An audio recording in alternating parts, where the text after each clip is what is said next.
আলাইকুম। দেখুন বিশ্ব ইস্তেমার যেখানে জুম্মার নামাজ হবে সেই জায়গাটা দেখুন।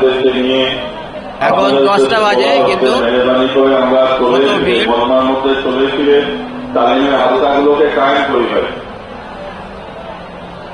এই সময় আমরা একটু হরকত করি, পুরো মজমার মধ্যে চলেছিলেন আমরা স্টেজ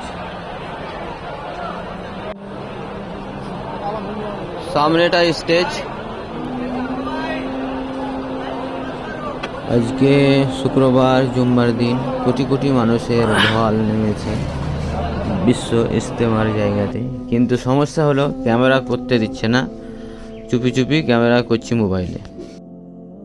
এখন সময় সকাল 10টা, 8টা থেকে মানুষ নামাজ পড়ার জন্য এখানে বসে আছে। জুম্মা হবে 12টায়। ইস্তেমা বিশ্ব ইস্তেমা থেকে জুম্মার নামাজ পড়ে লাখে লাখে লোক সব বাড়ি যাচ্ছে, আমিও বাড়ি আসছি।